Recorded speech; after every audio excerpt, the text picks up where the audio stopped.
Excuse me, sir, what's your name? Were you on the winning team today? Yes. You were? Did you score any baskets? Yes. Very good. Okay. All right, everybody, welcome to Athlete Alchemy, a platform where we're telling the stories of athletes, professionals, and those who have taken their athletic journeys and potential into something far, far greater. I'm your host, Walt Pegues, and joining me today is a special guest.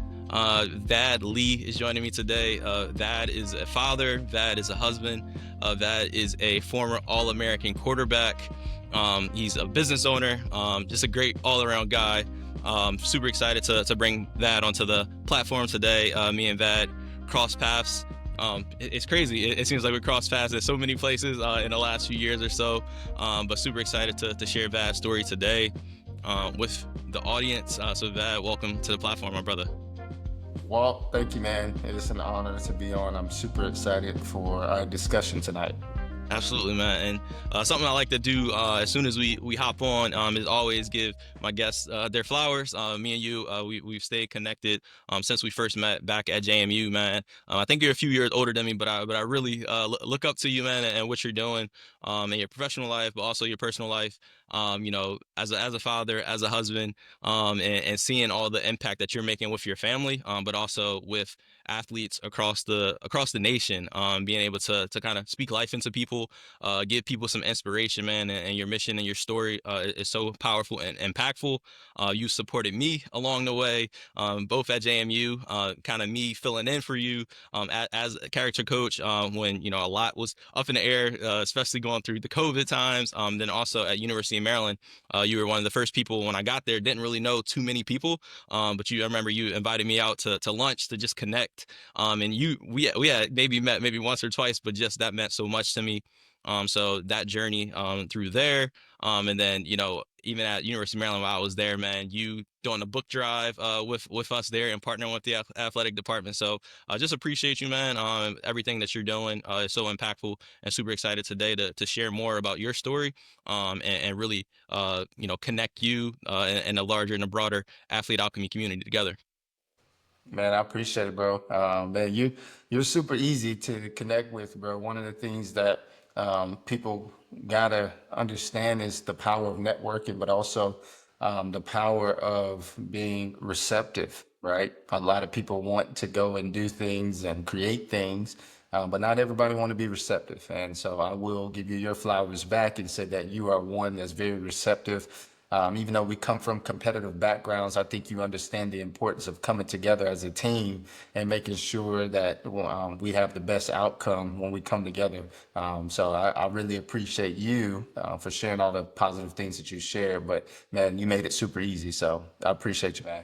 Absolutely, bro. Absolutely, man. And the first things first, man.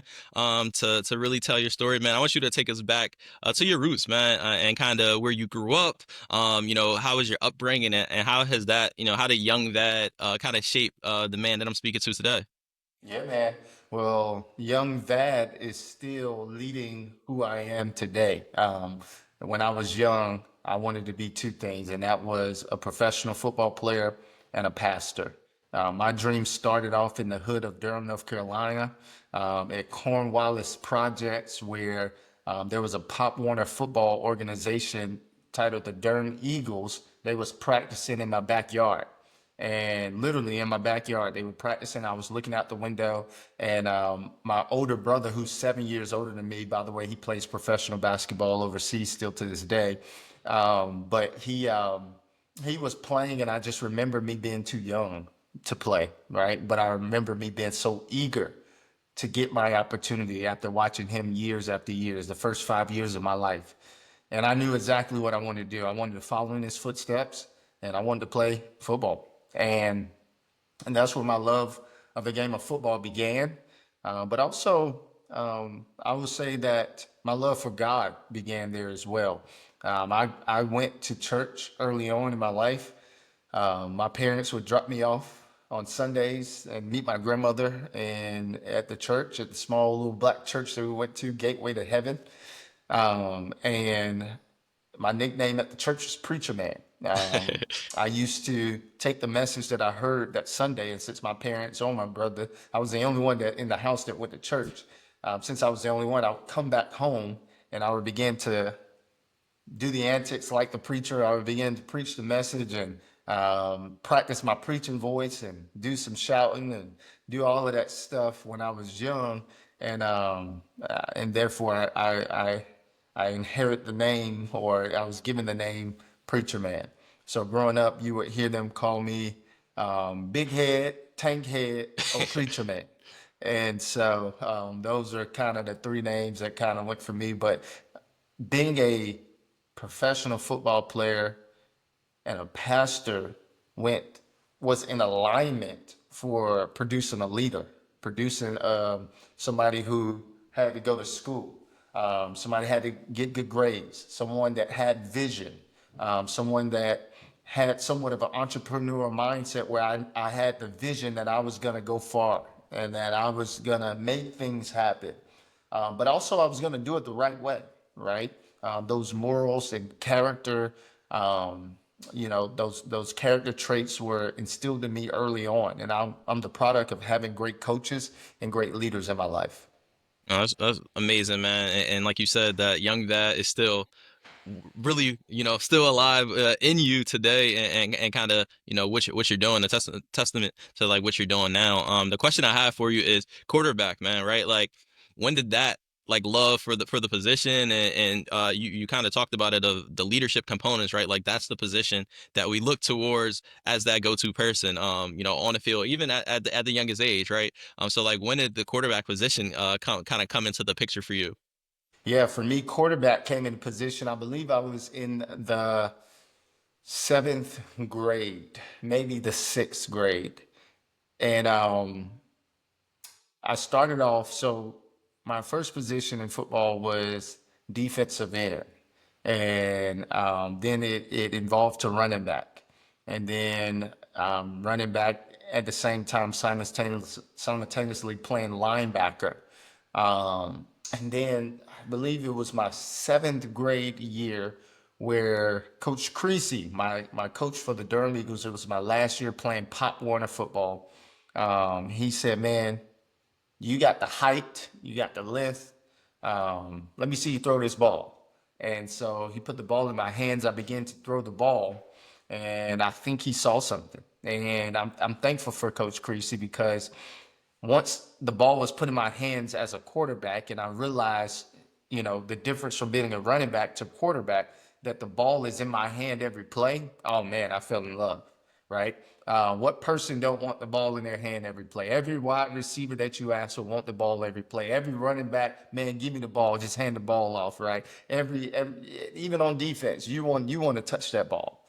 And now that I have the opportunity to call the shots and get the ball in my hands, I realized that I wasn't just signing up to have the ball in my hands, but I also was signing up to be the leader. I realized that there was a great responsibility that was placed on me as the quarterback. And I honestly fell in love with that part more than just having the ball in my hands. I fell in love with the responsibility of leading my team, putting my team in the right positions, in the right plays, making sure that everybody was in alignment.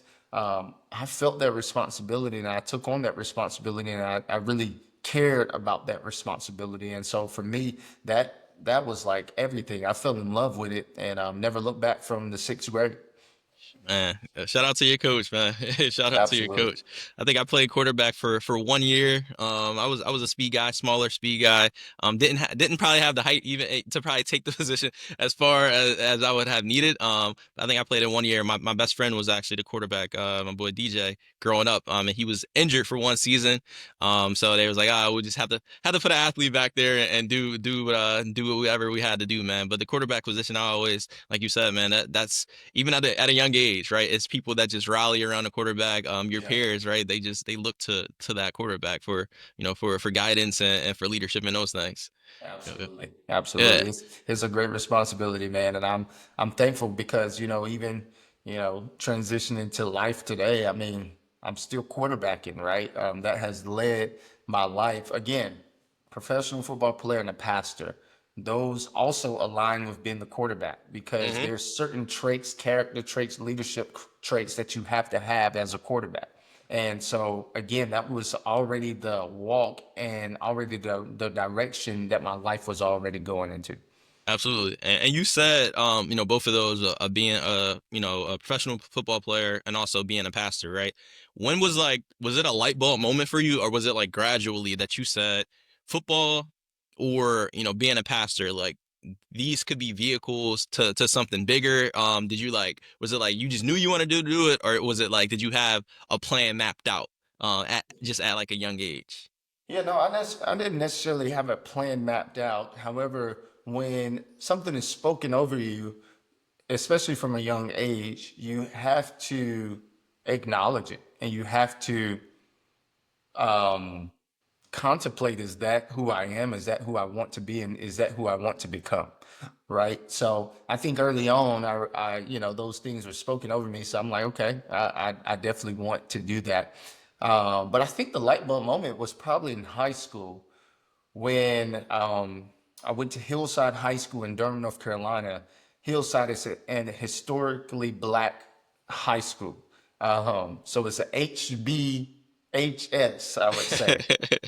um, and man, if you've never experienced in a historically black high school, is similar to like a HBCU. And so Hillside is very traditional. My grandmother went there, my mom went there, just have such strong history. But one of the things that was said over Hillside as I was entering in high school, they would always say that Hillside always had the best athletes, but they were never disciplined enough to win the big one. And I took that personally. I took that as a not just as a challenge directly to me, but a challenge to our culture. I took that personally for our school. I took that personally for my mom, my grandmother, the people that went there before me, my coach, my high school coach, Antonio King, who coached me, and he played quarterback at Hillside as well and went to college. And, I took that personally. We've had a lot of great athletes come out of here, but there hasn't been a lot of state championships that have been produced. And being that I took that personally, that turned into me exploring and investing and becoming the best leader that I can possibly be. And so what I would do is I would go to YouTube and I would type in leadership, football leadership, locker room speeches, motivation speeches, or inspiration. And, a part of my search of discovering how to become a leader, um, I would come up with these different videos that I was watching, and one in particular was Georgia Tech's team chaplain, Derek Moore. And if you go to YouTube and you type in Georgia Tech locker room speeches, or you just type in locker room football speeches, Derek Moore will come up. And at Georgia Tech, he would be firing those guys up before the game. And that really meant a lot to me. And a lot of people don't know this, but I actually chose to go to Georgia Tech not because of just football, but because I've seen a powerful man, and especially a powerful black man that spoke intelligently, that encouraged people, that motivated people. Um, I went to Georgia Tech because of the team chaplain. And I wouldn't have said that back then because I didn't know that that's what God was doing. Uh-huh. But there was something in his spirit that I ultimately desired. And so many athletes and many players choose a college based on the scheme. I've never ran Georgia Tech at the time they ran the triple option offense. I was not familiar with the triple option at all. Never ran the triple option a day in my life. But they had a team chaplain that I wanted to be like. I seen that he was able to play professionally. He played professionally. Boom, I'm like, okay, I want to play professionally. But also, he was basically the team pastor. And I'm like, man, I would love to do that as well. So now I see a future possibility of what my life could possibly look like being mentored by Debo. And I would also credit our athletic director at Hillside High School, um, Coach Hill. Coach Hill would always pull me to a side for my freshman year. I could just be walking in the hallways, and I could just be hanging out, talking to friends, just doing what normal 14, 15-year olds do. Anytime Coach Hill see me walk past his office, it was like, Lavadier, come here, come here. And I'm like, what did I do now? I didn't even do. I'm just trying to enjoy my little girlfriend, trying to walk with my boys. Why is he calling me in here? I think he saw something in me, and he saw something in me from the very beginning. And he would pull me to his office to remind me of the type of leader that I am, to remind me that I'm chosen, to remind me that there's something special about me. Um, and I'm not like everybody else. I can't follow everybody else. I must be a leader. And at the time, I thought that he was like getting on me. But now looking back, I realized that he really cared for me and was maturing me and sharpening me so that I can walk this walk of leadership. And so I would say those experiences alone, there's plenty other people that have poured into me and has have blessed my life. But I would point out those two individuals particularly because at a young age, I needed those two individuals to kind of shape the trajectory and where I want it to go. No, man, that's powerful. And it's always to me, when people have those certain skill sets, I kind of like reflect on my own experience as well.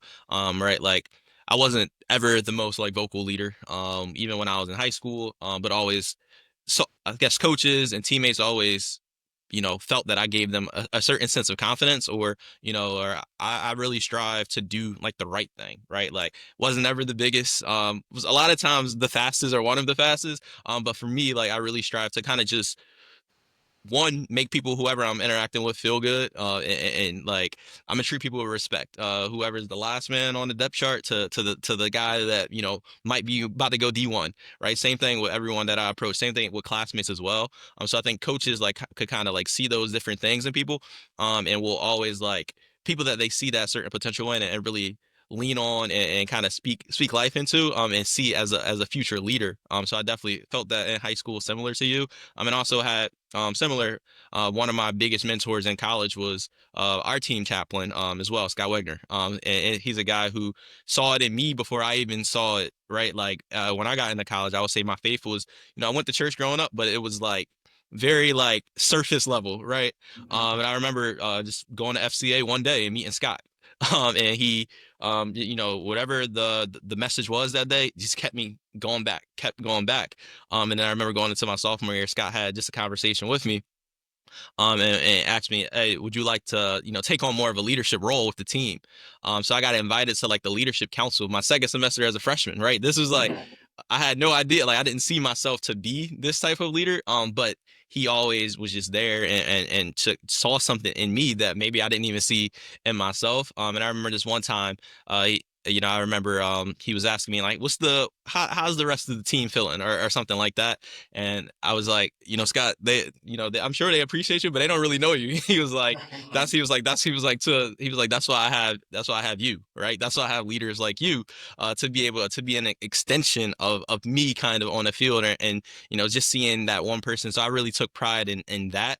It took, for me, my high school coach and Scott for me to really grow into who I was as a leader and feel confident that you got two guys that are doing it. My high school coach, he played, for the Steelers for a little bit, played at Temple, and he saw it in me, and I didn't, really even see it in myself. So just having those two mentors for me, to give me a little bit of confidence, I would say, and belief to like find my footing, definitely helped me kind of evolve a little bit. And it only takes one or two people to really help you see these other paths as a vehicle to something greater. No, that's Yeah, great, man. man. That's great. It's great when a young person have somebody in their lives that see them beyond just being an Hmm. athlete, but Yep. see them as an evolving young man, Yep. right? Because at the end of the day, we know that athletics is going to end, but you and your man journey is beginning and becoming and evolving. And so when you have a man pouring into a young man, it makes that young man become more of a man. Mm. Yeah. Yeah, I like that. I like that a lot. And then as far as you talked about the doubt, I guess that was cast onto Hillside as a whole, but you go out, you win a state championship. You get that done.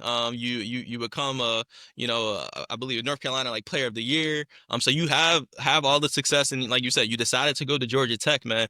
So entering college after having that success in high school, did you have just kind of what was your mindset going into Georgia Tech as a individual, as a young man going to college, leaving home, and then also as a football player, just kind of where was your mind and kind of where was life as you entered college as a freshman? Yeah, well, you're gonna have to dice this one up, put some clips, put some clips on this story I'm about to share with you, because this need to go out. But man, UNC broke my heart. You know, I grew up in Durham, North Carolina, the 919. Obviously, you got Duke, UNC, NC State, the triangle, the triad is what they call it. All the campuses are within 15, 20 miles from each other. And so I knew where I was going from a very young age, and that was UNC. And in fact, my best friend growing up, Trayshawn Council, his dad actually worked at UNC for the grounds crew. And so we would go to the games and we could go into the visitors' locker room because we were responsible of having to clean it up. And we could pick up gear. We can grab gear that was left behind and different things of that nature. And it was just an exciting time for me as a young man growing up, being able to go to UNC Tar Heel football games and being a recruit and being invited. And man, I'll tell you, they broke my heart. I was, again, North Carolina Player of the Year, won state championship. Things are going really well for me. And one day, the head coach at the time, he brought me in. He called me and said, "Hey, Bat, I want you to meet me at the office if you can." I was already offered at this point. And, they was going for multiple quarterbacks. There was two quarterbacks that they was going for. And, he called me in and he said, "Man, we want you here. And you know, we believe in you." And somewhere along the conversation, I don't know where it all went, but somewhere along the conversation, he started naming everybody on the roster, the current roster that played quarterback in high school, but now they play different positions. Mm. And so without saying it, it was almost as if he was alluding to me being so athletic, which I was, running a 4.4 at 6'2". I played receiver a little bit in high school, had 1,000 yards receiving my sophomore year in high school. So they're like, "Man, you can do that too." And once he started mentioning everybody on the team, on the roster that played quarterback in high school, but now play different positions, I saw the writing on the wall. And I realized that UNC might not be the best option for me. And so, man, it really broke my heart, and it had me start from square one because a lot of my boys, a lot of my friends was going to UNC, and we were hoping that we were all going to play together, be roommates, and all of that good stuff, and it did not happen. And so it started over, and I tell you the thing that I was looking for somebody to come in and say I was their quarterback. Mm. And Georgia Tech was the most consistent team that came in and said, "Hey, you're our quarterback." Now, I didn't know much about the triple option. I didn't know much about different offensive schemes. I knew what I knew in high school, and in high school, we had a balanced approach. We ran the ball, but we also threw the ball a good amount. I threw for 3,500 yards, but I also ran for 1,000, and so we were balling, and so you know, Georgia Tech was the most consistent. I had a lot of teams come down towards the end where I had a lot of offers towards the end where, after my senior year, everybody was convinced that you're that quarterback. And so, man, UNC broke my heart. But I'll tell you what, when I went on to Georgia Tech, my coming out party, my coming out game was at UNC at Keenan Stadium. And it was that game, man. People don't know, but my teammates was looking at me like I was crazy because before the game, man, I was just boo-hooing, crying. I was in great tears because what I did, I came out. I was the first one to go out to the field, and I started walking the field, and I started looking around, I started noticing that spot that I used to sit in when I was in high school. I started noticing, going into the visitors' locker room where I used to go into and take gear, but now I am a part of the visiting team. And those emotions started to hit me like, man, I was never supposed to be over here. I was supposed to be over there. Mm-hmm. That was where I wanted to be growing up. But now I'm here, and it's just so cool how God worked it out. Man, that was like my coming out party. I remember my first play. I think coach allowed me to throw the ball, and it was a deep shot. And man, I overthrew my receiver probably about 30 yards because I wanted to show them that I was a quarterback, that I had the arm to be a quarterback, and that they made a mistake. And we ended up winning that game. It was the highest scoring ACC game up until like 2 years ago. It was the highest Sheesh. scoring ACC game. I think I threw for like 168 and I ran for 110 yards, had like 3 touchdowns, and it was my coming out party. And man, it felt so special. I had a bunch of people at the game, a bunch of family members. But I just remember before that game feeling like, man, if it was up to me, I would have been over there. But thank God, he knows what's best because also if it was up to me and I went over there, if it was up to them, I might have been playing a different position. Mm-hmm. So I was truly blessed to see how the story came around full circle where I used to go to the game, go to the visitors locker room, take wristbands, armbands, and different things. But now I'm actually on that side. So it was almost preparation for me for when my time was to come at Keenan Stadium. Oh man, beautiful how life works. Yes. It's crazy, man. Full circle moment. Your dream school. But Yep. then that coming out party, man. On the big stage, at UNC, man. So It was I'm it was sure. special, man. And I'll tell you, out of all the UNC teams that I've played in my college career, I think I went 7-0 versus every North Carolina team that we played. Wow, That includes UNC, Duke, Elon. I think somebody else that we played, but yeah, seven and man. zero. No, that's crazy. That's crazy. All those schools Yep, let yep. the North Kept Carolina Player of kept the that Year get out streak of kept there. that streak going, man. Kept the streak going, brother. No, that's beautiful, man. That's beautiful. And speaking of North Carolina, our both of our alma mater, James Madison University, man, who just beat North Carolina this past season, which is crazy and shocked a lot of people. Shocked a lot of people. Probably not us as much, but it was definitely a shock across the college football landscape. But you end up transferring to James Madison University. At the time FCS school. And then you get to JMU, man, and you're lighting it up on that level, multiple All-American seasons. Just tell me a little bit about your journey to JMU, and kind of what was that experience like in Harrisonburg? Yeah, so it's really cool because the UNC connection.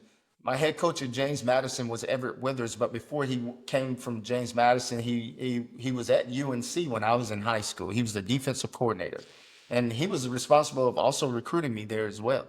And so built a relationship with Coach Withers. I know that he knew my high school coach really well, and I kind of knew of him. Didn't know a lot of him at that time, but yeah, Coach Withers he remembered me from Carolina, and so his first year going into James Madison, I was going to transfer, and it just kind of connected where both people are available at the right time, and so I went to JMU, and JMU, man. I thought we were working hard, but man, JMU, we worked and we got it out the mud. No indoor facility. No, we out there in the winter doing winter conditioning. It was tough, man. And my journey was cool, bro. I went from throwing the ball 6 times a game at Georgia Tech as a starting quarterback there to now throwing the ball 30 times a game, right? And it took some adjustment. It did because, in the triple option scheme, you have certain footwork that you have to get used to. And now I'm back in my roots, right, where I kind of come from. running the offensive system where it's more of a balanced approach, and I get to really throw the ball around and get to space the ball, put the ball out in space, and go through three-level progression reads and check downs and different things like that. Man, it was unbelievable. But it took me about three games, 3 or 4 games to get my footing. Um, when I transferred into James Madison, everything wasn't guaranteed for me. They had a starting quarterback who had set some records the year before, and so we had to battle it out in the spring ball, and and I ended up, being able to keep the chains moving. That's one of the things that I was able to do well is keep the chains moving, whether that's through my legs, through my feet, or through the air. That was important to me to keep the chains moving. And so, yeah, man, I had an unbelievable career there. Two-time All-American and Dudley Award winner, the first two-time back-to-back Dudley Award winner, which is the best player in the state of Virginia.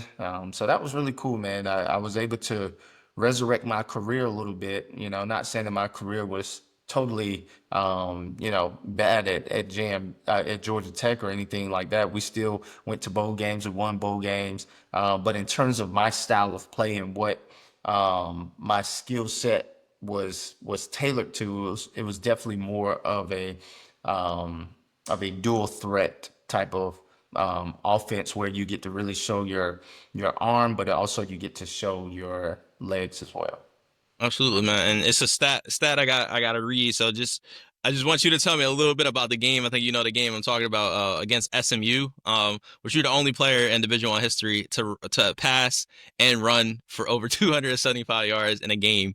The question I have for you is number one, that's a remarkable record, bro. Like it's insane when you reflect on the impact that a singular person could have on one game. But of course, your receivers had to make plays, your O line had to make plays. I'm sure the running game had to be going, so hitting on all cylinders. But for you, was this something? And I think athletes get into like that flow state. I always like recall some games that I had my best games. I don't even like truly remember like how my body was when I would do these things. I remember in track when I ran like a 10-7, which was like the fastest I've ever run, and I could never run 10-7 again. But it was just like, how did I do that? Right? I truly didn't know. Was it like one of those days where it was just like a flow state where everything was clicking, or did you have like a feeling going into that game that, hey, this is about to happen. We're about to play SMU, a FBS team, and this is what was happening today. Yeah, I'll tell you my mindset. In the off season, when the football schedule came out, I noticed that SMU, our only D1 FBS school, was slated for the fourth game of the year. Typically, those games are slated for the first game of the year, where they beat up on a little opponent, and it's kind of like the little opponent don't have much time to get things going and don't really know how they're going to stack up. But I remember seeing that game on the schedule, game four, and I'm like, man, they're giving us 4 weeks to figure it out, right? And I tell you, my mindset going into that game, it was my senior year. I come from being a starting quarterback in the ACC. My mindset was, this is the last time that I get to show that I'm capable of being on that level, that show that I am on that level, you know. Um, Personally, that's something that my mindset was, right? Because I come from being a starting quarterback on that level in the ACC, and it's cool. SMU now is in the ACC. Hmm. But I'm like, man, this is my last time to show them me playing on that level. And so, with that being said, I just knew that it's going to take everything, right? And SMU gave us everything that they got, but we had an amazing game plan. Our coaches did an unbelievable job.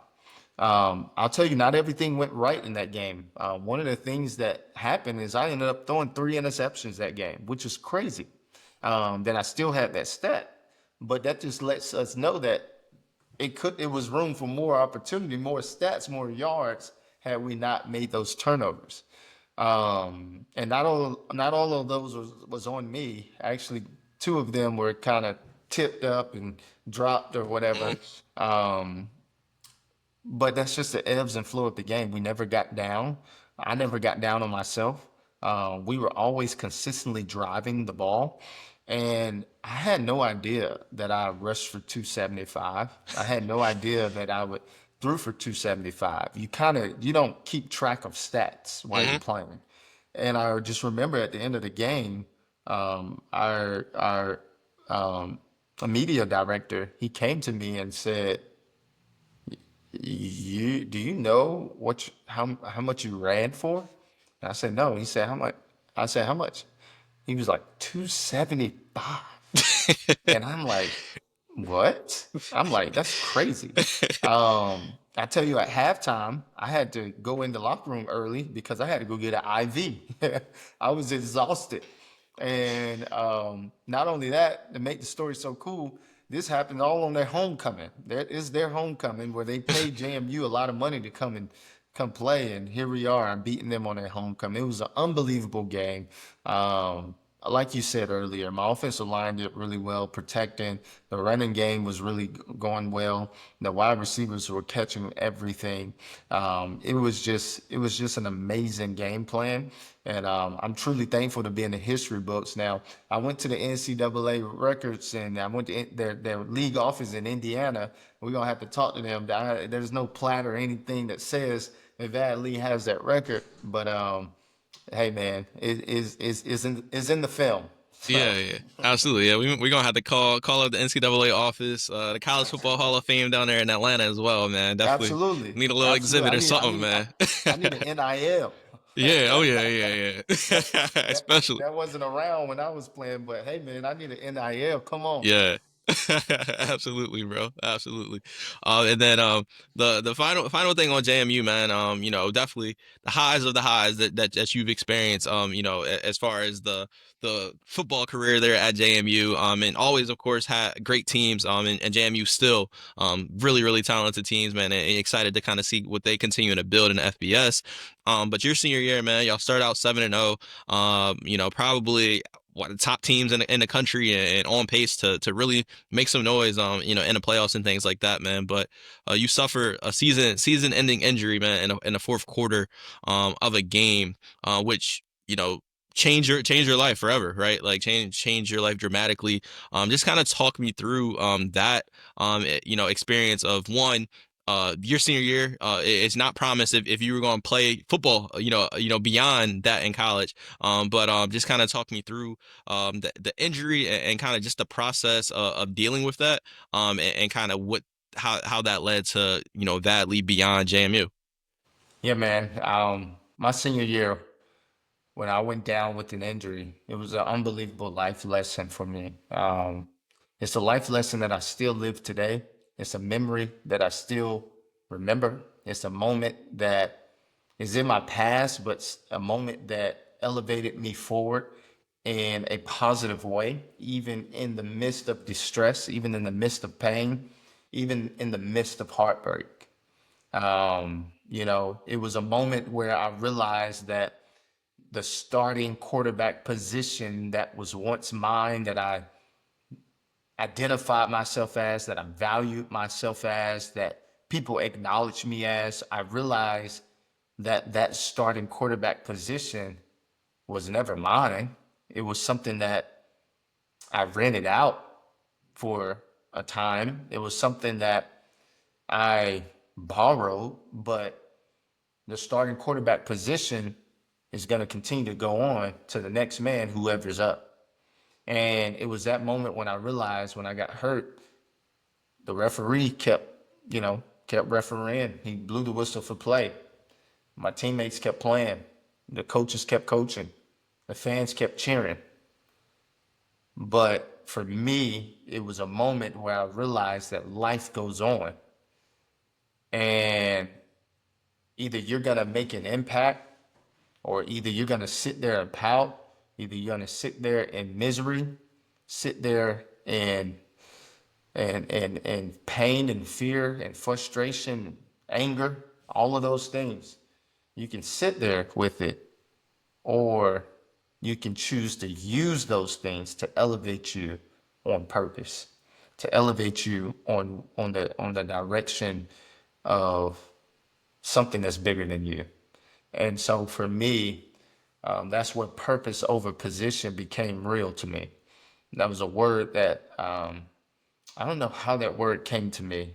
I don't quite remember, but I know deep in my spirit, I realized that my purpose as a man and as a man of faith was greater than my position as a football player. And it was that moment that I can always go back to help remind me, no matter what position I might hold, that my purpose is greater than that. No matter what job I might have, no matter what role I might have serving in a nonprofit, my purpose in life, my purpose in God is greater than my position in this earth and in this world. Positions are very temporary, but purpose is eternal. And man, it's so cool because, even though I was heartbroken, my dream was right there in reach. NFL is calling. Agents are blowing my phone up. Um, Things were in line for me to accomplish the dream. Mhm. And when I got hurt, I seen that the calls stopped. The calls were starting to be very few. I seen that scouts weren't as interested anymore as they once were before.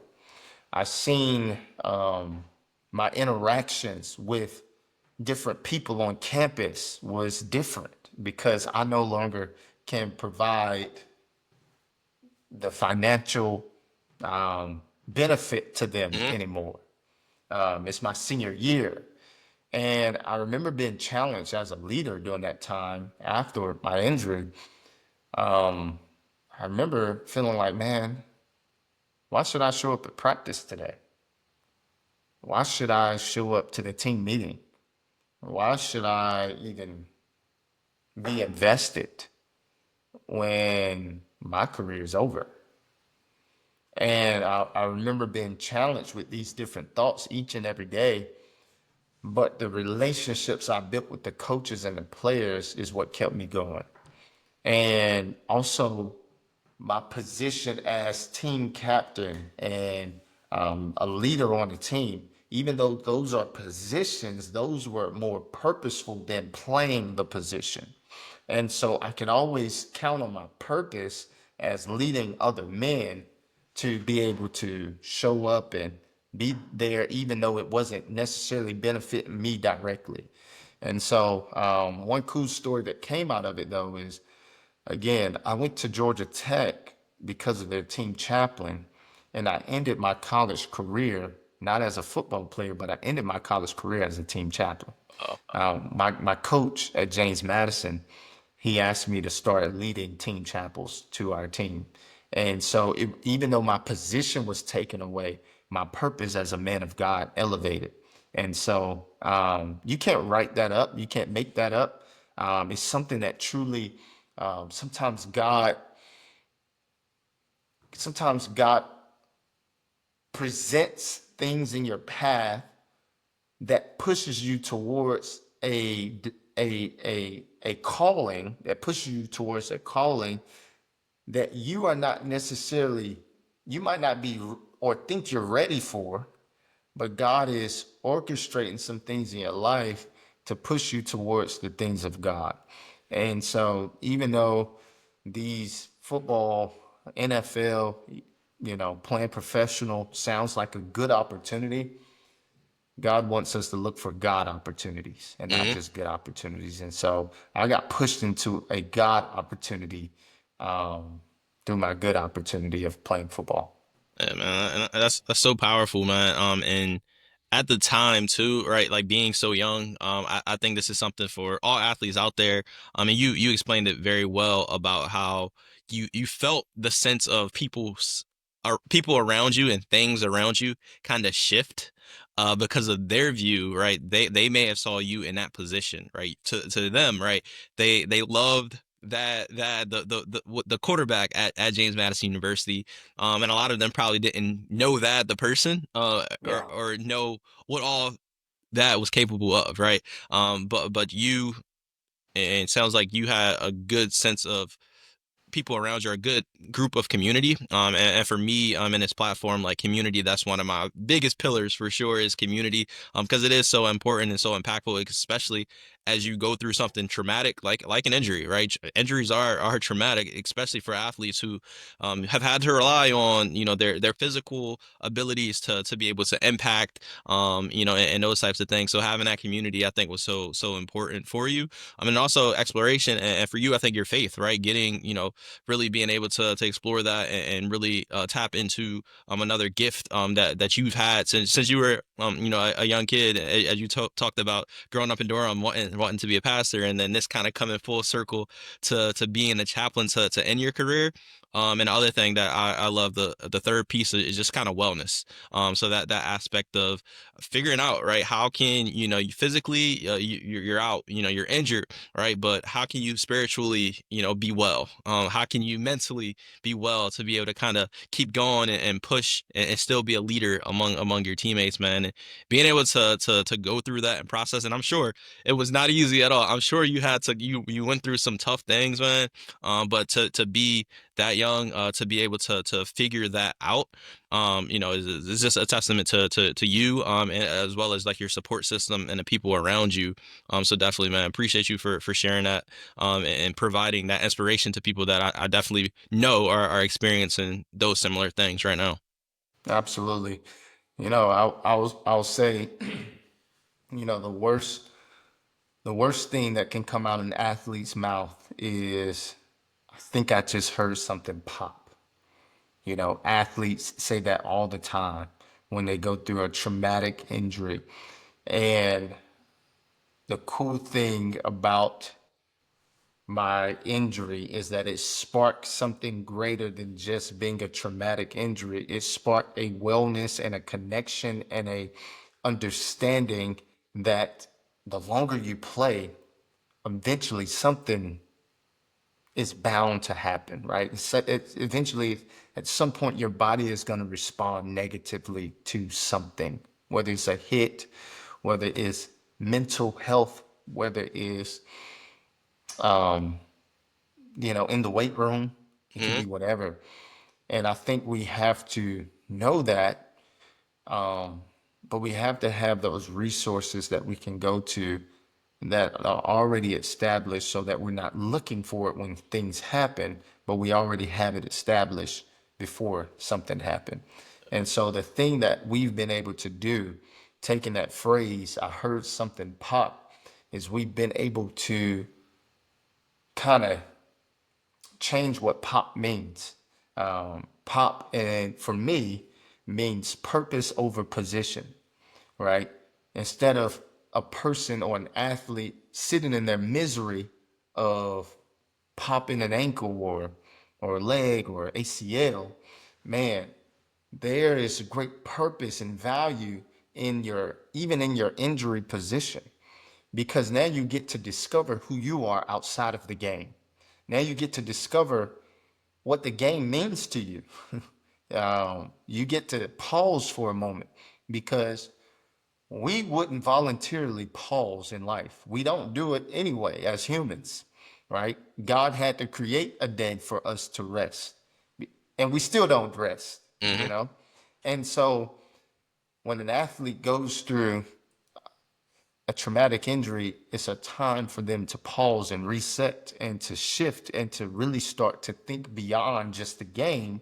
But they also get to see the game in a different light as well. They get to see themselves. They really, honestly, get to discover what's inside of them. Do I even like the game? Do I, am I just doing this because I was told I was good, or do I actually love it? You know, how am I going to overcome this? What is my mental state? What is my emotional state towards this game?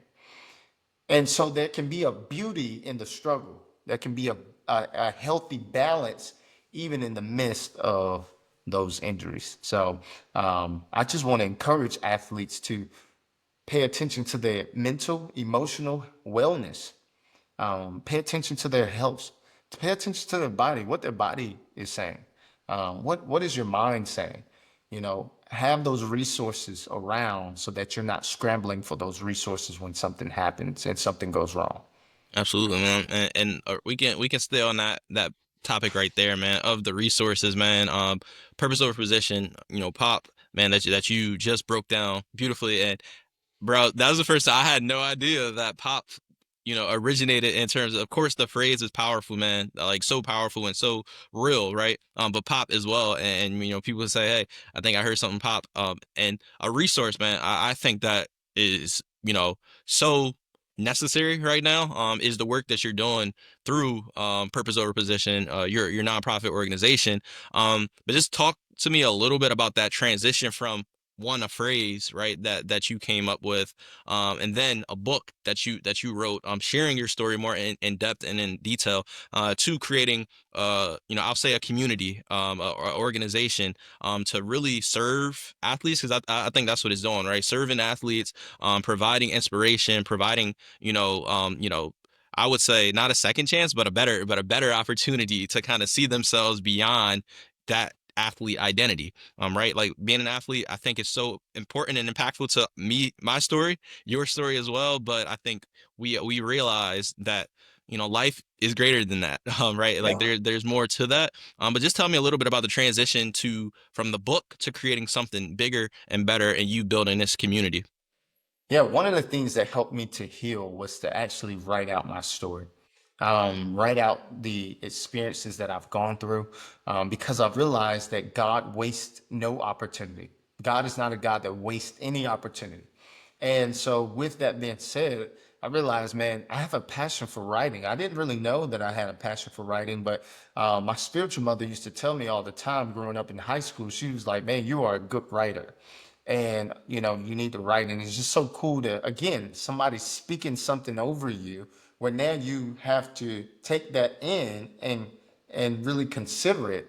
And like, man, I never dreamed about becoming an author, but the more I began to write, the more I began to feel as though I was going through the process of healing. And when I published my book in 2020, I had a mentor that actually helped pay for me to publish my book, which I didn't realize how expensive it was to write a book and publish a book and become a national published author. And so, again, I'm a product of many people that believe in me. And so, one of the things that kept happening is this book kept hitting the hands of these current athletes, these athletes that are going through struggles and transferring and injuries and just different things. And um, they started to resonate with a lot of things that I was saying in the book. And after the first chapter, it was almost every athlete that would come to me was like, man, I started crying when I read this because I know exactly what you was going through. I know those emotions that you was feeling. Me too. I went through that too. And, of course, I kept my professional football career going. I stopped playing for 3 years and I got back into playing and played in the XFL, USFL, and your call football, the spring league. I think that was it. Maybe there's one more that I'm missing. I played in the CFL as well. And so, one of the things that I used to do every league that I went to, I used to always host, I can't even call it a Bible study, but I would always host a community, a gathering.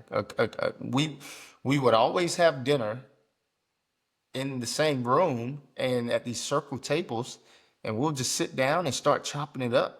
Next thing you know, I started hearing guys share their hearts. I share my book with them, and next thing you know, they read it and they want to talk. And how did you get through that? What did you go through? Like, man, you went through this, bro. I went through the same thing you went through. And I started to realize, man, that all of us got the same story, right?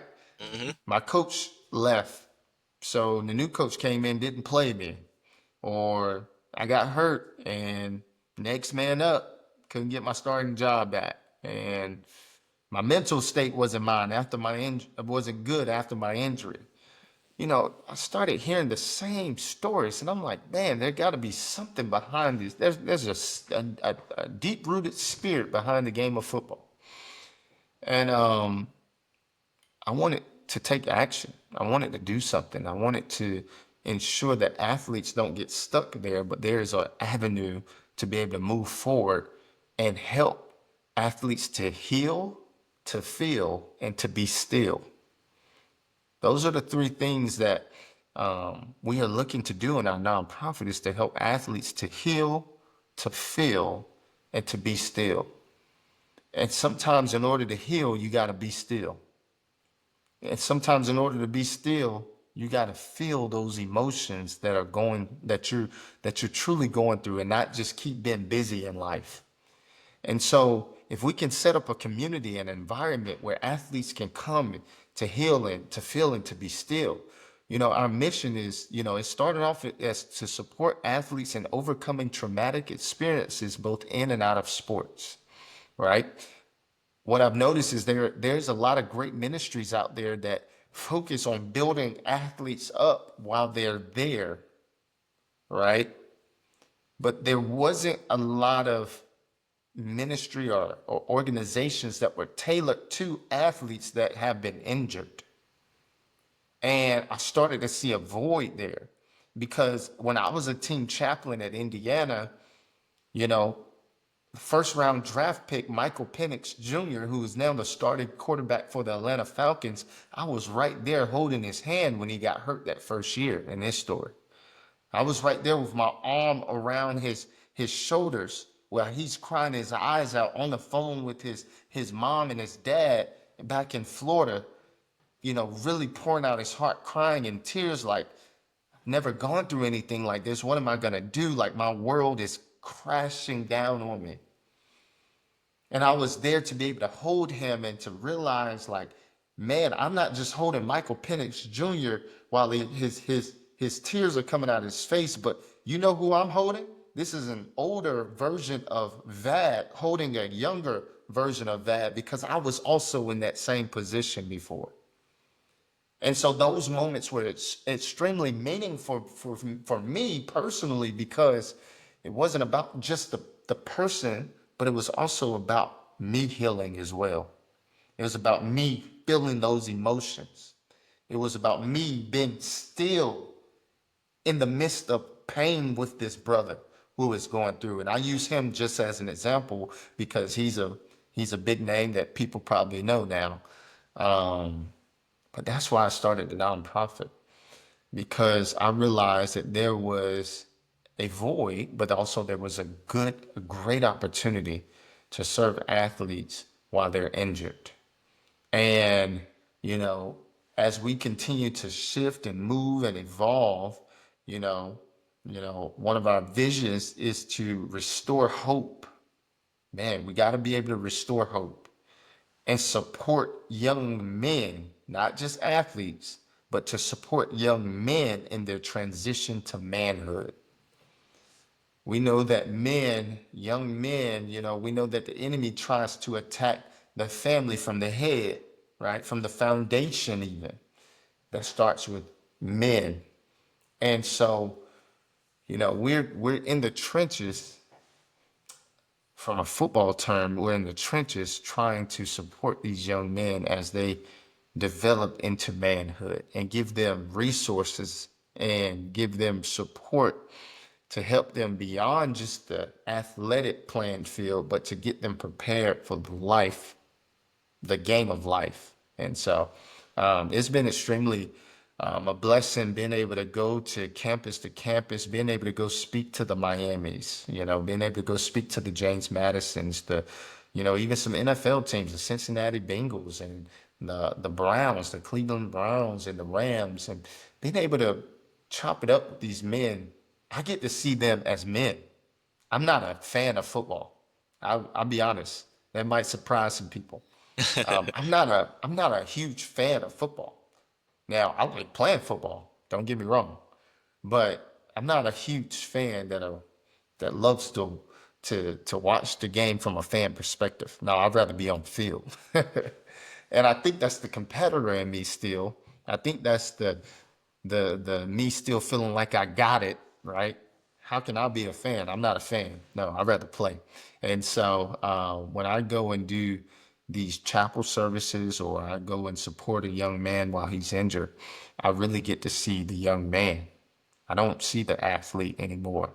I see the young man. And so I hold that as a great honor because, again, I live by principle, purpose over position.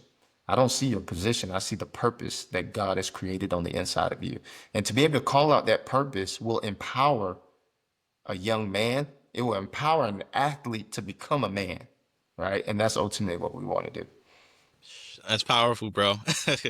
That's so powerful, man. And like I said at the top of that, like a necessary organization, absolutely a necessary community. The work that you're doing, the work that you will do, will impact so many people, man. And I'm excited to see all of what you and the organization accomplishes. Always, right in your corner, man, and so excited to be able to collaborate, down the line and help you build this out and really help you serve and impact the athlete community, but also young men's lives and young people's lives across the globe, man, because I think that's where this thing is going, and I think this is the work that's really necessary and needed in a lot of our communities, man. And I resonate really well with the being injured as an athlete and seeing people change and seeing things shift.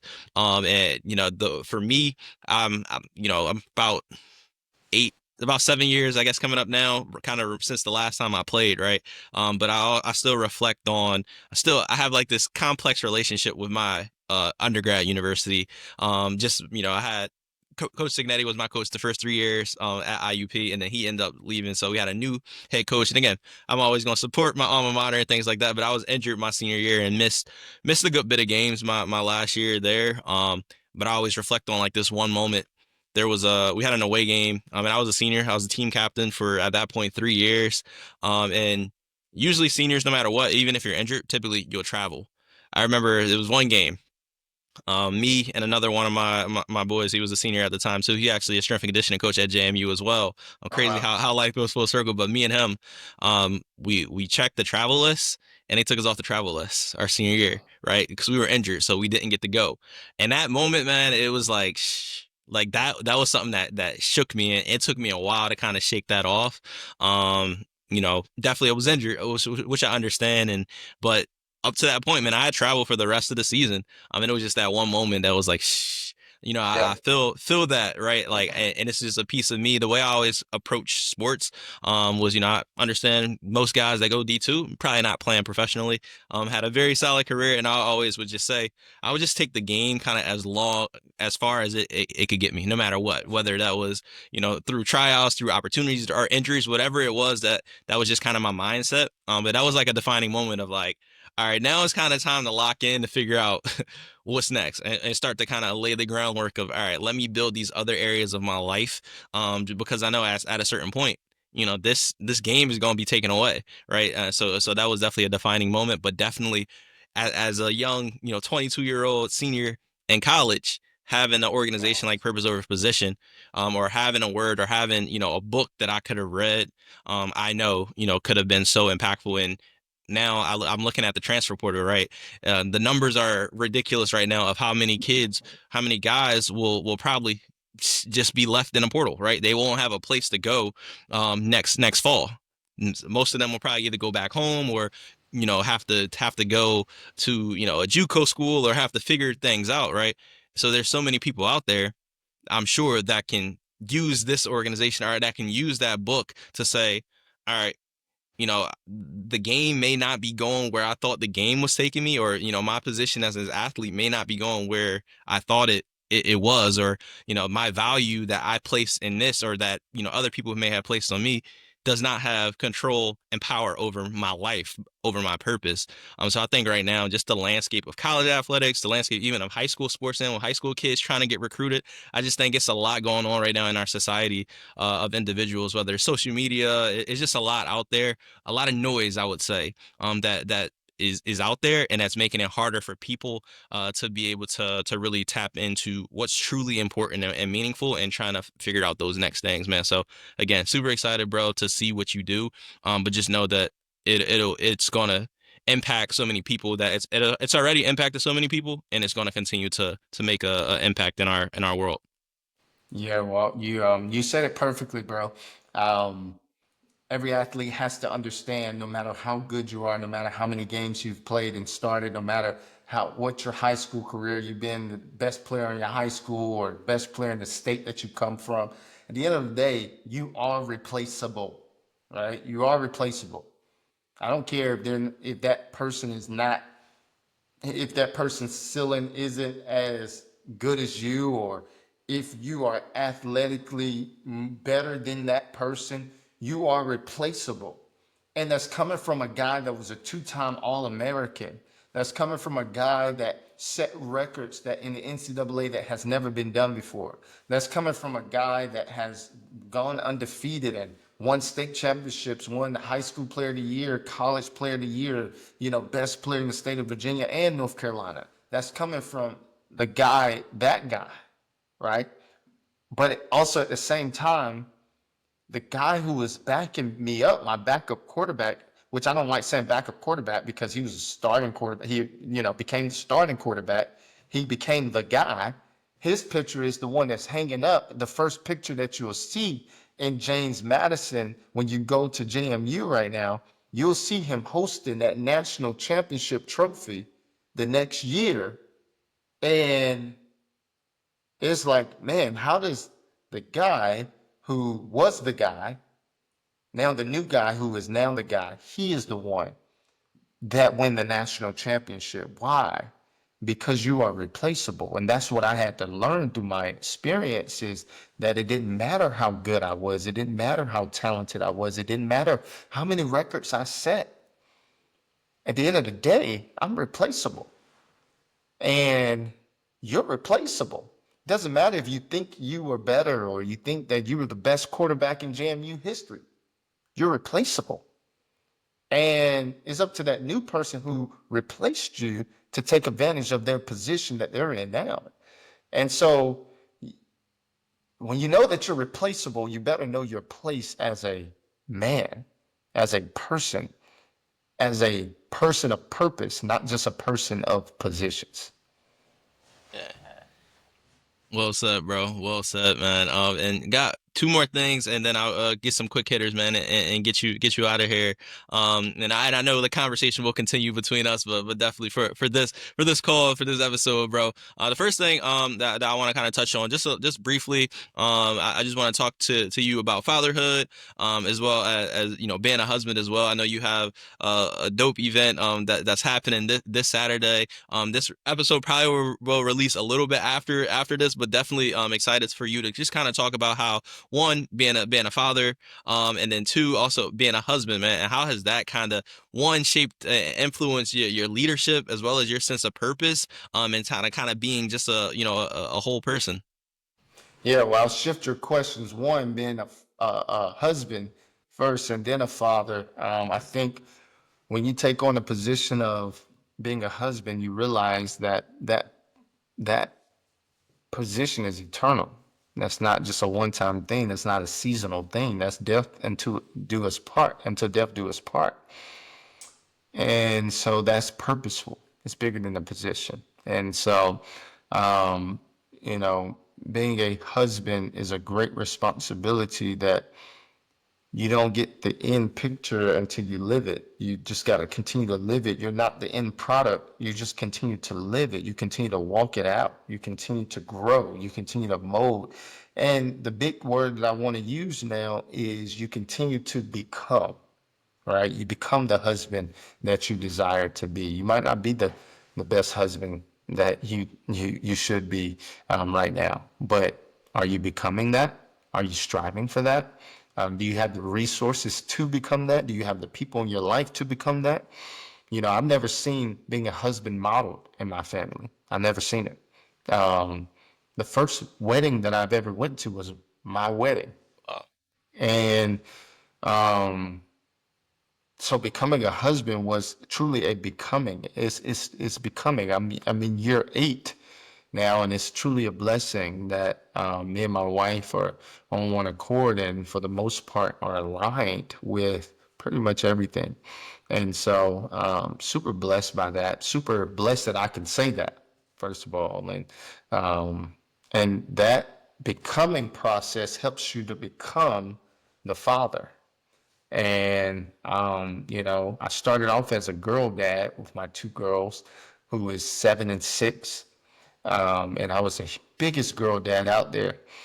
And, I coach them in tennis. I'm very involved with their school. In fact, one of them had field day today, and tomorrow the other has field day, and then the next day the other one of them have a field trip at the aquarium, and I'm involved in all 3 days. Right, I coach them in tennis at their school, and so I'm very very involved. I'm super blessed to have a flexible enough schedule to be able to be involved. Um, Let me just say that. And then, I had my son 16 months ago. And man, I see why people get so excited about having a boy, right? Having a young king in the house. And so he is a blessing to us all. And, it's interesting. I will say this, the two dynamics for me with my girls, I wanted to continue to pursue the dream of making it to the NFL, making as most money I can make, the most money I can make, the highest career. It was like, man, I want them to have everything. I want them to be taken care of. So I gotta grind, right? Because also my wife is at home, so it's okay if I'm gone sometimes because they're girls anyway. They can learn from my wife. But I tell you, man, so I spent the last 4 years grinding the football scene and playing professionally. But then when I had my son, things shifted for me. You would think that I would want to go, be grinding to play so that he can watch me and that he can be the next one. But it shifted for me. It was like, man, if I'm gone chasing this dream, who's going to raise my son? I don't even, I don't, I say this in all respect, but I don't trust my wife just raising my son by Mhm. herself. Like, if I'm gone, like my son needs a man, and so does the daughters. They need a man in the house as well. But it truly shifted when I had my son because it was like, man, I'm responsible in teaching him how to become a man. And so, yeah, since my son has been born, I knew that that was my time to put the game aside. Mhm. And, I still wake up some days, especially when I go to the gym, man. Every time I go to the gym and I start pumping that iron, I feel like, man, I'm training for a reason. I ain't just in here training because I'm Yep. trying to keep my body in shape. No, I'm keeping my body, I'm getting my body right so I can go out there and play, right? So the gym is challenging for me. It was one point I stopped going to the gym for 4 months because I'm like, man, if I go to the gym, I just have that mindset that I'm about to go pro, and I can't be in that mind space Yeah. right now. And so, but no, man, it's cool. I even watch the UFL games that's going on, the NFL games, and for the first time in my life, I can say that I'm not watching the games thinking like, man, I'm better than him or I should be there. I'm watching it just to enjoy it, right? Okay. And so I don't watch it too much because I don't want to Yeah. get too caught up. But I do catch some of the games, and I'm truly, I find myself now being in a space where I can be happy for guys on the field without thinking about myself and feeling Yeah. like, man, I should be there. And I think when you hit that level of respect, you begin to respect the process and you begin to respect where you are in life and appreciate where you are in life versus feeling like, man, I wish I coulda, woulda, shoulda. Yeah, that's important, man. I think the process component of that, it's not gonna happen overnight, man. You're not, especially competitors, like us, especially people that like you that have played at the professional level. That transition time, everyone's time is different too, right? I think everyone's wired a little bit differently too. So, Yeah. definitely like to your point, man. I love the embracing that process and and understanding to it'll go. It may take some going through some things to kind of get to that point, man. Yeah, man. Definitely appreciate you, man. Definitely appreciate that that perspective. So I got a few quick hitters for you, and kind of from there, just kind of share out your info with people that so that they can follow along with you. First quick hitter I got for you, man. Who was your, I guess, favorite athlete growing up? Growing up, my favorite athlete was Donovan McNabb. Yeah, Philadelphia Eagles. I grew up an Eagles fan, and I tried to model my game after McNabb. You know, at that time it was Michael Vick or Donovan McNabb. And so for me, I knew that even though I ran a 4.4, I wasn't a quick guy. I was like a 400 guy. I build up speed as I go, and I feel like McNabb was very similar to my style of play. Oh yeah, yeah, I mean that was a beast, man. I'm sure Yeah, my Philly listeners will definitely appreciate that, man. Some great memories absolutely. there. All right, my next question for you is anything that you're reading or watching right now? Shows, Yeah, movies, yeah. So I books. don't watch a lot of TV, um, but I tell you, man, there's a guy out there named Jason Wilson. He's incredible with some of the content that he comes out with, and he's big in the space of developing men, young boys into men and fatherhood. And he just came out with a new book, and I haven't cracked it open yet, but I have it waiting for me, just sitting there, waiting for me to crack it open. But the first book that I read was Cry Like a Man. That's one that I would definitely encourage. I literally had tissue boxes right beside me every time I read the book, and I definitely resonated with that. So I would say Jason Wilson, and yeah, man, that I would even to my own horn here. Me and he was actually my old academic advisor, but became a good friend, a good brother. His name is Quintrell Lenore. Him and I published a book titled On Purpose Leadership back in December of 2024, and about 4 months ago. And so I've actually kind of been going through that book and kind of just relearning and just going through the content that we wrote. Okay. No, I'll definitely put that in the show notes, man. On purpose leadership.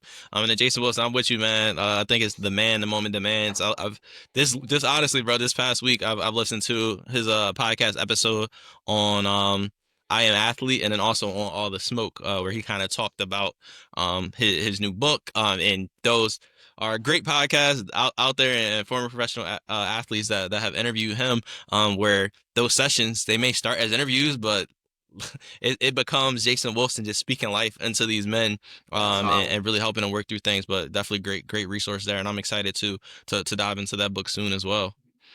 All right. Absolutely. Yep, and then my next question is on the theme of exploration. Any like topics for me, of course, is right now it's the lawsuit with the NCAA that I'm looking into and researching and learning everything about. Anything that you're like nerding out about right now? Anything that you're like researching a topic or anything like that has kind of sparked some curiosity in you? Yeah, so repetitive head impact injuries is a big thing. Also, the conditions of like the mental state, the emotional state, the psychological state of retired players, whether it been forced out, right? Free agency came into the league back in 1993, I want to say. And so that changed a lot of dynamics when it came to the NFL and players. And obviously, we know free agency our whole life, but that wasn't a thing back in the day. And so the dynamics changed a lot when free agency was introduced into the NFL. And just been learning a lot of history about these different dynamics and changes. And one of the things early on that I was very passionate about was black men playing quarterback. At one point as a black man, wasn't smart enough and wasn't all of these things to play quarterback. And now to see the league, I mean, the league is ran by black quarterbacks at this point, and so that's also something interesting that I appreciate the history on. Um, yeah, I would say that those are the things that kind of been looking into, and then athletes transitioning. There's a lot of transitions that happen, whether high school to college, college to the pros or real world. Just trying to understand the dynamics of that transition. It can be very celebratory or it can be very traumatic as well. Absolutely, man. And then my final question for you is on, the theme of the title, of this platform, of this, community that we're building, Athlete Alchemy. And I'm stay on that alchemy component. So alchemy, for those of you who don't know, alchemy is the process of turning raw elements into gold. So key thing there is the process, right? So I'm in a process. That is still in a process of former athletes where our identities once lied, but turning those things into passions things that we're passionate about beyond that sport. So for you, that when would you say was that alchemy, or when did that alchemy moment begin for you? Where you was it the injury? Was it before that, or when did that moment, that process of you turning all these raw elements and these abilities and these things that are within you to kind of start to walk more into your purpose? Yeah, that's a great question. I don't know if it's necessarily just one moment. Obviously, that my injury story is a big moment that happened in my life. Um, but as you continue to daily walk and process the moments in your life, why they happen, how they happen, the result of it happening, when you continue to process that and place it in categories where you can grasp and understand, it helps you to turn those pressure moments into diamonds, right? Um, you can't have diamonds without pressure. Where there's no pressure, there's no diamonds. And so when you realize that those moments of pressure or moments of pain, moments of frustration and anger, when you're able to turn them into something purposeful, you come out with diamonds. And so for me, it's a daily process where I'm taking the experiences that I live and I'm evaluating those experiences and realizing that there's great opportunity there. I'm realizing that maybe something was missed in this process. Maybe something could have been developed in this process. And so my injury is definitely a moment that I go back to, but I'm now starting to reach a point where my experiences go beyond my injury. So the injury was just a moment way back in that got me started, but it can't still be the thing that drives me to this day. Or else I would I would or else it could become bitterness, or else it become frustration. It can become old news when we are progressing towards good news. And so, yeah, man, yeah, it's not necessarily one moment, but it's a daily process. Gotcha, man. I love that. Love that answer a lot, bro. And that definitely appreciate your time here today, man. Always gain a lot every time we can connect, whether that's on a long form platform like this, or whether it's just a short check-in, man. So super excited to continue to connect with you, man, and collaborate with you and build together. But really appreciate this conversation and appreciate your time here today. And before we get you out of here, definitely would love for you to share one your social media, where people can find you, but also your website, your books as well, if you want to just plug all of that as well, and I'll make sure to put it in the show notes too. Yeah, so you can reach out to me at email at thepopmission.com, THEPOP mission, MISSION.com. Email at thepopmission. You can also go to thepopmission.com. That's where you will find out about the foundation and what we are doing, and how we're making a difference in this world. We would love your support as we continue to support these young people. You also can, my website that I use the most in the past is vadspeaks.com. There you can publish, you can purchase books, and you can also book me for speaking engagements at your at your next engagement. Would love to be a part. And yeah, and then I'm on IG, and really IG is the biggest platform that I'm on. You can find me on LinkedIn as well, but IG is underscore V Lee 2, and and the pop athlete on IG as well. And so, yeah, that's me. Where you can find me. Feel free to reach out. Would love to be a part of whatever you need. However I can serve. Would love to be able to serve you. I appreciate you, bro. Appreciate you, man. And listeners out there, really appreciate y'all for tuning in to Athlete Alchemy. Would love for y'all to stay connected, join our community, hit the subscribe button, lock in, and let's continue to build this thing together. But appreciate y'all. And until next time, we'll see you.